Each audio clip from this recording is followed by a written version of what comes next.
Hey, what's up, everybody? In this activity 1.3.2, making holes in CAD, what we're going to be doing is splitting you into smaller groups, and each person in your group is going to be assigned a particular part. What you're going to be able to do is download a particular part that you've been assigned, and you're simply going to be adding holes to it. So in our case, we're going to be taking a look at the pin slider block, which is part of our trammel toy. So what you're going to have to do first is come up here, pick on the pin slide block. This is within cohort connection number 4. So pin slide block, we pick on it, we can see that downloads. Okay, what you're also going to be needing for this is the pin slider block annotated multi-view drawing. This is going to be basically giving you the information you need in order to create that part. All right, so I'm just going to have that sitting here on my second screen. Okay, so what you're going to have to do in Fusion is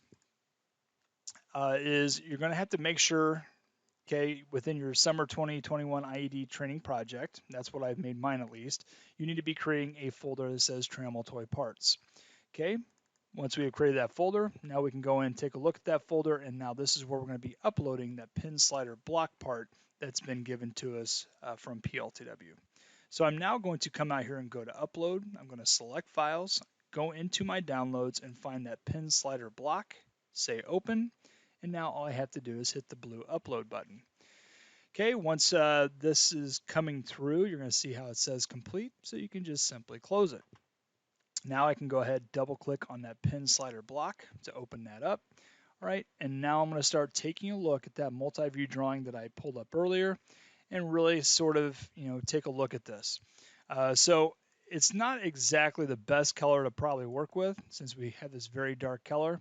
Okay, but you're going to be seeing, this is what that block sort of looks like. So just making sure that we have this sort of, oriented in the right direction. Now what we can do is we can come in here and start working on our hole. Okay, so the hole in this case is going to be a counterboard hole. So what I'm going to do is I'm going to flip this over to the back side here where we can kind of see this. Okay, and now I'm going to come in here to my hole feature.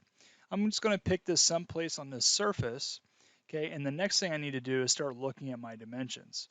Okay, so I can see that my reference edge in this case is going to be coming from this side, and that needs to be coming over a distance of 0.875. The second dimension I need to be popping in here is going to be using this reference edge, and that needs to be sliding over to a distance of 0.367. Okay, last thing I need to do is come over here. I need to be finding my counterboard hole. Okay, so there's some information that we need to be dropping in. Okay, so what we need to find first is the top of our counterbore. Okay, so that is going to be a distance of 0.177 for my diameter. Okay, and then that needs to be counterbored in to a distance of 0.633. Okay, and now I can start working on my hole diameter down here. So my hole diameter is going to be 0.165. Okay, and then the length on this is we're just going to go ahead and just take it all the way through. Okay, so the actual counterbore itself, I'm going to go ahead and just say okay on this. Okay, is that we are going to be able to see, okay, how this is going to be a little bit bigger, okay, on this top, okay, and then it pinches down into a smaller hole, okay, towards the bottom, okay, or this sort of crowned in. Okay, so this is actually going to be flipped up just like this, okay, in the actual trammel toy.